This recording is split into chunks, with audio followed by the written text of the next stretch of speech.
The following program on PBS 39 is made possible in part by Excellence lives here in northeastern Indiana.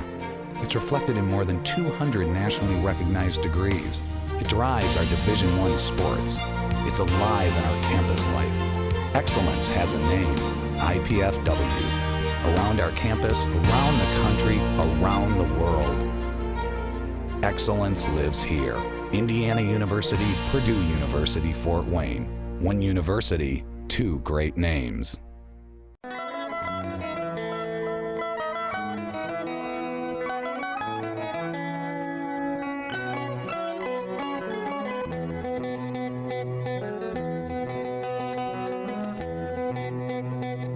This is Arts Weekly. Arts Weekly is presented by the College of Visual and Performing Arts at IPFW, offering degrees in fine arts, music, theater, and visual communication and design. IPFW, the energy of the arts. Welcome to this edition of Arts Weekly. On this week's program, we'll give you lots of reasons to return to campus. I'm Melinda Haines with the IPFW College of Visual and Performing Arts. In the second half of the show, we'll be joined by Dr. Robert Bean, who will give us the highlights of the IPFW Department of Music's fall season. But first, we'll learn about the IPFW Department of Theater's production of The Women of Lockerbie with Jeff Kazaza. Thank you for being on Arts Weekly, Jeff. Thank you, Melinda, for having us. It's going to be fun to learn about this show, which is not exactly a fun topic, but can you tell us a little bit about the Women of Lockerbie, and because it's based on a true story? It is. It's based on the Pan Am terrorist attack from 1998 or 1988. And yeah, it has that tragic element to it, but it's also an uplifting play. So even though it's dealing with the disaster and the tragedy that happens, it also deals with how do we get over that, and how do we move beyond, not move on, but how do we move beyond something tragic that happens in our lives. So it's kind of you get to learn a little bit of just about the suffering, but what happens after. Right, and it's a very beautiful play. Yeah. When was it written? It was written about 15 years ago. She started working on it after seeing the Nightline anniversary special of the Pan Am tragedy, and thought it was a fascinating thing to explore, and decided to write this play about it, and then continued to write it, and then it was finally published in 2005. So when does the story take place, in relation to the crash? It takes place 7 years of the 7th anniversary of the Pan Am crash. So a mother and father of one of the children who was killed in the plane crash or the explosion come to Lockerbie looking for their son. Looking for any vestiges. It turns out that the bomb that the terrorist had placed on the plane was under their son's seat. So there's no body, there's nothing. He was obliterated. And so they're trying to deal with the loss of their son when they have nothing of him. So they've come to Scotland, to Lockerbie, to the place where it happened, to find some remnant of their son, whatever that means to them. So is this play based all on truth? Is any of it fictionalized at all, or is it the story of this family and some others? Yeah, it's based on the true story of what happened in Scotland, and it's on the 7th anniversary this family comes, and so the American family that comes looking for some kind of closure, but that's simplifying it. As they're coming to look for these remnants, they are representative of all of the victims' families from the people on the plane. So are the other characters in the show then representative of these other families of the people on the plane? The people in Scotland are representative of all the people in Lockerbie, because the tragedy affected them as much as it did the people in the plane, because the plane actually landed on some people's houses. So a number of Scottish people were killed, as well as the people who were involved in the plane. So as the plot progresses, what happens when this family comes to Lockerbie? Well, they meet the women of Lockerbie, and through the course of the play, they learn that the women are wanting to take all of the clothes that were in the suitcases and that the victims were wearing, all of them, and they're certainly bloody, and they've had fuel contamination, and they're wanting to take these clothes and wash them to kind of cleanse not only themselves, but cleanse all of the tragedy away from it. And then they want to return these clothes to the victims' families as a way of maybe giving them that sense of closure, or at least here's something of your family member that Some you can, memorial. Yeah, a memorial of that. And that is actually all true. The women of Lockerbie worked for a number of years to get the clothes in order to wash them, because they needed to cleanse themselves as well. They needed to find hope. They needed to find a way to move beyond this as well.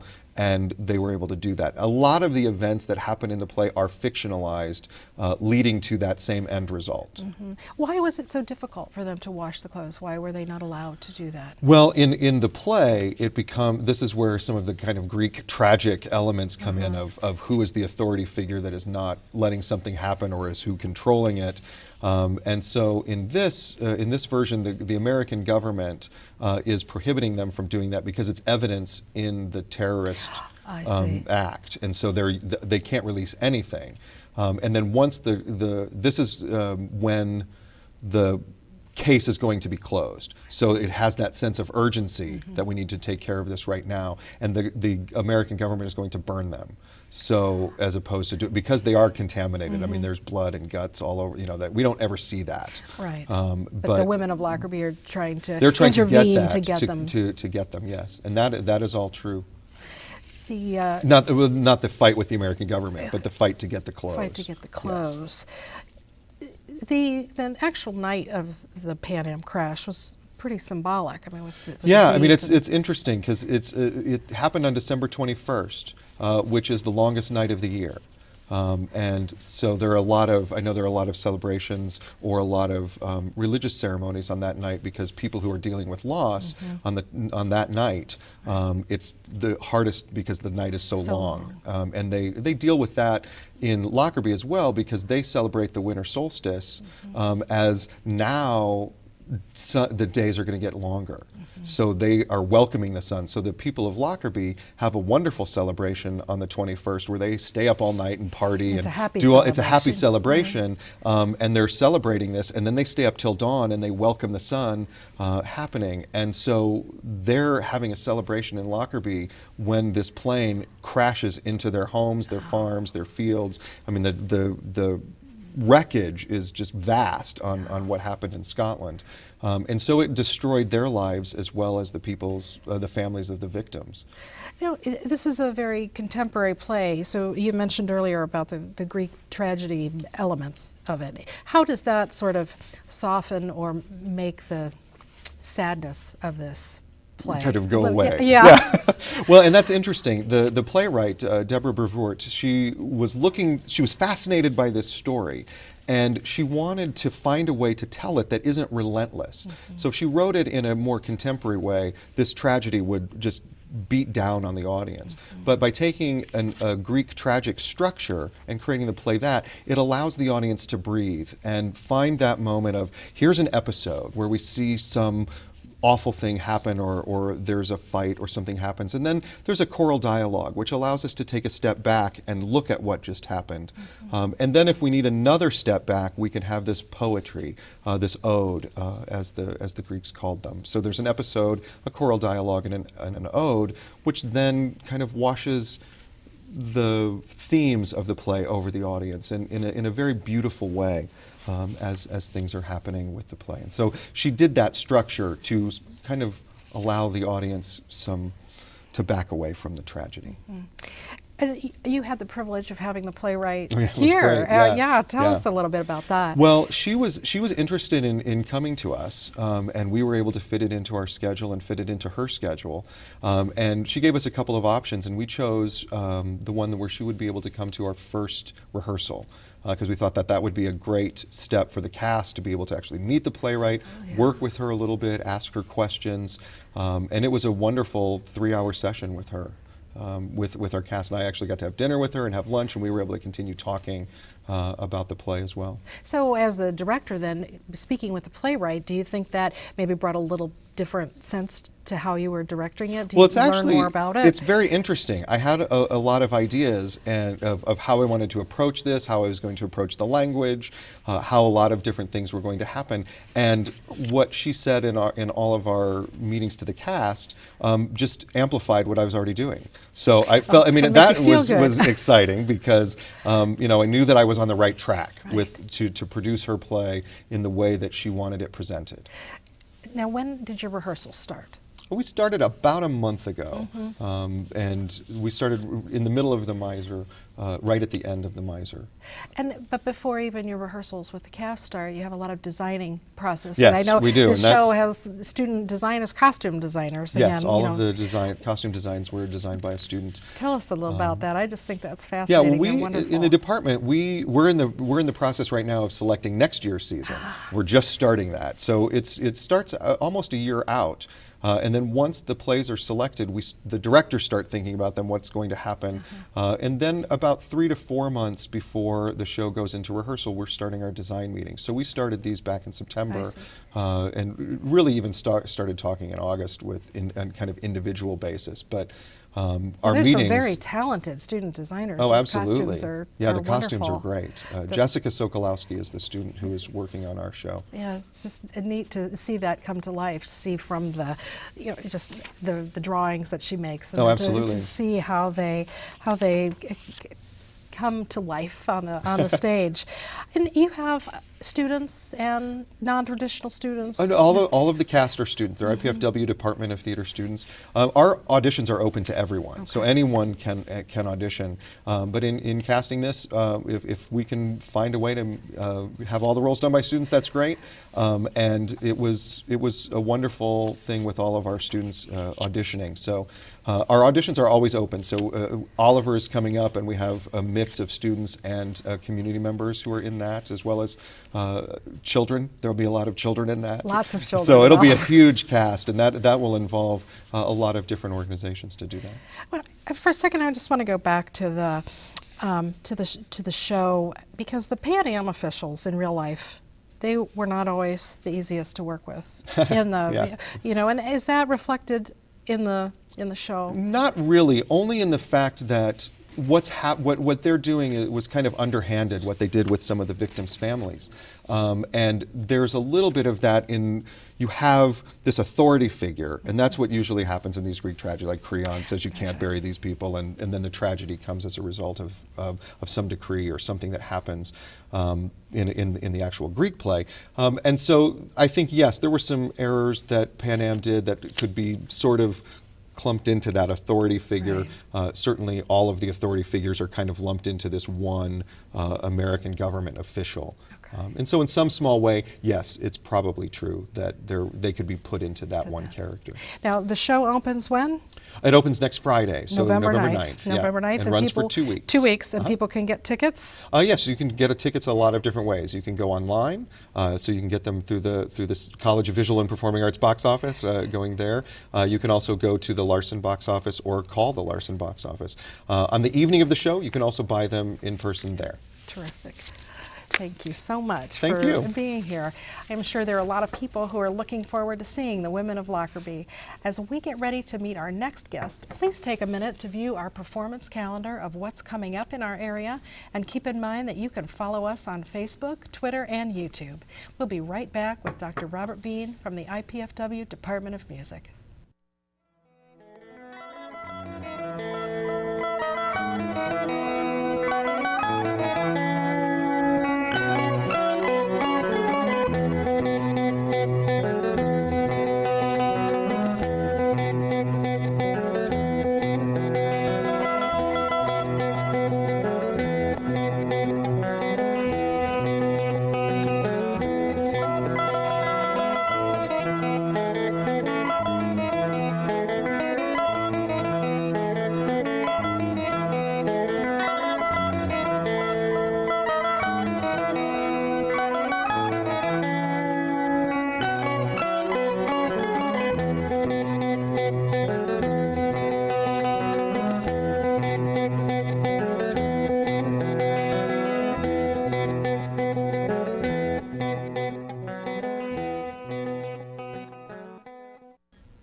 With me now is Dr. Robert Bean, the chair of the IPFW Department of Music, to talk about the extensive fall lineup of music programs. Dr. Bean, thank you for being here. Thank you for having me. I always appreciate it. Oh, well, you know, I think that one of the things that is amazing about IPFW is the Department of Music. Well, you know, I certainly agree with that. Can you tell us about the degrees that are available? We have 4 degree programs in the Department of Music, and of course in any Department of Music you expect the Bachelor of Music and Performance, and of course that's for the person who wants to really distinguish themselves in performance, and we can do that in virtually any instrument, piano, voice, and all the orchestral instruments. We have the Bachelor of Music and Music Therapy, and that's a program by which a person learns again to become not only a fine musician, but how to use music as something of a therapeutic tool in so many different situations, and that could be working with physicians in hospitals, how to use music as a therapeutic tool. I think a big boost that music therapy got in the last couple of years was Congresswoman Gabby Gifford. Do you remember when she was in the assassination attempt, and she identified music therapy as something that was a tremendous help. We have seen a tremendous upsurge in interest in music therapy. But there are so many places music therapists can go. That they can work with in juvenile detention centers, they work in hospitals, as I said, private practice. So it's a very versatile degree. It's a very versatile degree program. And we have found in the last few years we have more requests for music therapists from hospitals and different facilities than we have people to fill them. Music education, of course. And that it qualifies the person to become certified to teach music in the public schools or in parochial schools, K through 12, or what we now call P through 12. Again, we have a nearly 100% placement rate in that degree program. That's very as impressive. in music therapy. And then our unusual degree is music in an outside field. Yeah, tell me a little bit about that. What does that mean? In that degree program, whereas the performers are in the doing their performing thing, and where there's the music ed, people are taking all their music ed. The people in this degree program take all the courses that everybody else would take in music, but they spend a lot of their time taking courses outside of music, and in business, or in theater, or in philosophy. Religion is one of the so that they can combine a career in music with something else. And so obviously sometimes you can see the obvious connections. Somebody who is, let's say, majoring in music in an outside field of religion and philosophy probably is going into the ministry or the music ministry, worship or arts. like that. Business, of course, is a natural partner. This is somebody who's going to open their own business or those kinds of things. So it's a really intriguing degree program, and we have found it to be very, very popular. Is that the most popular music degree program? It is one of our most populated, probably the most populated right now, music degree programs. Music therapy is competing with it as far as enrollment. And how has enrollment changed over the years? I mean, these are probably all getting more students. We have increased virtually every year since I have been associated with the department, as long as I can go back and speak, which is 10 years. Last year was our historic high. We hit 180 majors. Wow. Wow, yeah. And this year we're at 179 we lost. We went down one major. So. And are they pretty evenly spread, or are most of them in the music in an outside field? Probably have close to about 60 people in music and outside field, 40 something in music ed, then a number in music therapy, and then the rest in performance. So no, they're not really evenly spread. So what do you think has contributed to, the growth over the years to this? I mean, I know we've got a fabulous facility over there in the Rhinehart Music Center. Music building, and anybody out there who's not visited us in the Rhinehart Music Center needs to come visit us. 2 outstanding, superb performance halls. That hasn't hurt anything. Certainly, that has helped quite a lot. An outstanding faculty, more scholarship funding. I remember a time when we had $17,000 a year. It's a little more department-wide. Yeah, we I think gave out or had available to us this year about $160,000. But I think the biggest thing is visibility. The word is getting around. We're becoming more active. And we are recruiting farther and wider and getting some really, really fine students. We always did. but we're out there now. Well, and we're you've very visible. Yeah, and you've had some very big student successes. We've had some huge student Tell me successes. about those. We've really pushed and made available to our students and made our students aware of all the different opportunities that they have to go out and perform and even compete. Music competition's pretty popular. Yeah. And as we have had students enter these competitions, they've come out very, very well. I was very proud of the fact that just a couple of years ago we have what is called Collegiate Band Directors National Association. 3 of our students auditioned to get into that at the national level. Wow. And did, and of our students we had in that entire national level honor band, first chair flute, second chair trumpet, and the only alto sax player in the country who was selected was from IPFW. Wow. So those kinds of successes are happening all the time. I'm really proud, we're proud of all of our students. They are really fine students and performers. Particularly proud this past year of Molly Bogg, who is a voice major, was a voice major. She's graduated at this point. And Molly entered the Music Teachers National Association state level competition, the Young Artist competition, and won at the state level. That's wonderful. And went to the 5-state regional competition and won there. And went on to New York and competed at the national level and came in second at the national level. And accompanied by Jason Simon, one of our piano students. Anne is now at the University of Toledo, working on her master's and singing with Toledo Opera. So we're very, very proud of her. Oh, that's great. But we have so many successes like that. One of the things I'm really, really proud of is the number of students now that we have who are looking beyond the bachelor's degree. Right, and so a lot of them are getting into graduate programs. We've had students in recent years accepted at Northwestern University, at Indiana University, at University of Toledo, University of South Carolina, Converse College, Butler University. They're getting out there and going, so we're really proud of that. Well, that's very exciting, and it says a whole lot for the bachelor's program that it's that strong that Absolutely. they're getting into those. So, and of course, there's a lot of performance opportunities for these students, and you have got a lineup of music programs that would make anybody tired. It's a little staggering, yes. And that's starting here pretty soon. Absolutely. And one of the big ones is this celebration of John Cage. Can you tell me about this? Well, first of all, we've been going great guns since September with performances, but it heats up as you get near the middle toward the end of the semester. But this coming Monday night, yes, we're having a celebration of John Cage at 100. It's the 100th anniversary of his birth. Cage, it was what a lot of people would consider quite avant-garde, new ideas, different ideas, perceptions and all that people really didn't understand. I'm not sure that I do either. Probably one of his most famous pieces is 4 minutes and 33 seconds, written for solo pianist. The pianist walks out and sits for 4 minutes and 33 seconds and does nothing. It's divided into 3 separate movements. But I think, as I understand it, what he was, and everybody thought, so many people thought Cage was just absolutely, completely crazy, just a lunatic. He was actually kind of a mad genius.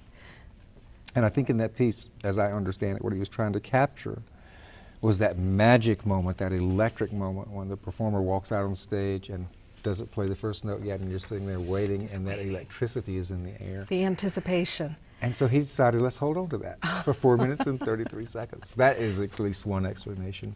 But Dr. Hamilton Tescarola, the head of our keyboard area, will be playing Cage's suite for toy piano. Oh, so we're having a toy piano on the stage. Toy piano, and he's going to play a suite on it.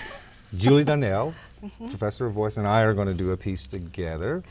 She sings, and I sit at the piano with the keyboard closed, and all I do is rhythm. Wow.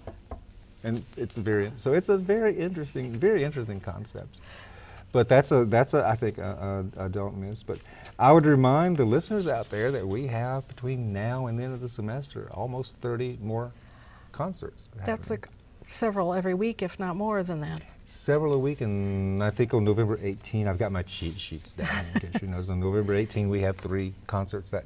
Wow. Same And day. you've got the very popular guitar ensemble Coming up November Ensemble 14th. is going to be performing. You know I'll get in trouble if I start talking about this ensemble and not that ensemble. They're all very, very good.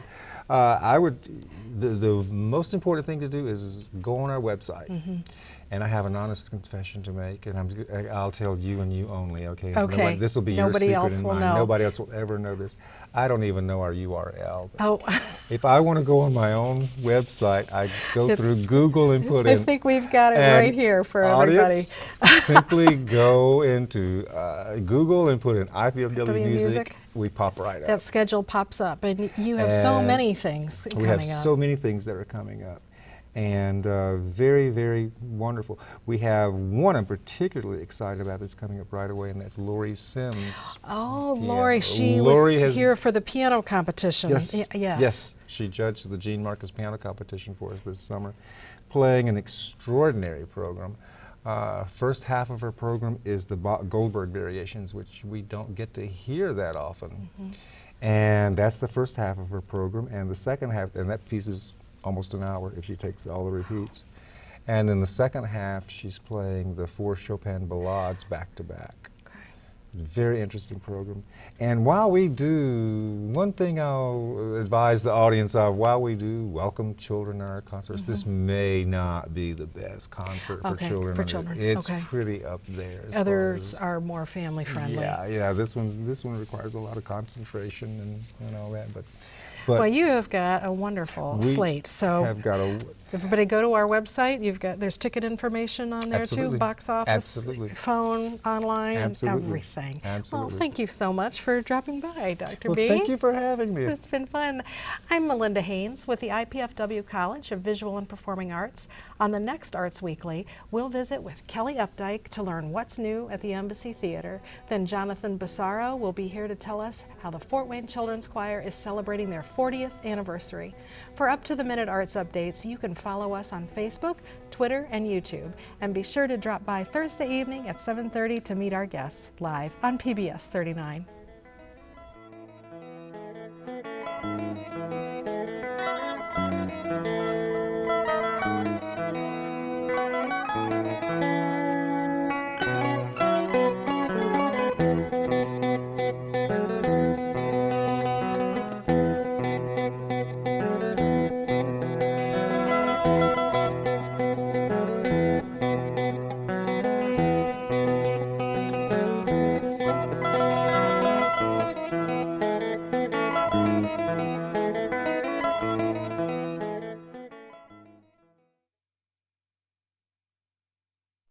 The preceding program on PBS 39 was made possible in part by Excellence lives here in northeastern Indiana. It's reflected in more than 200 nationally recognized degrees.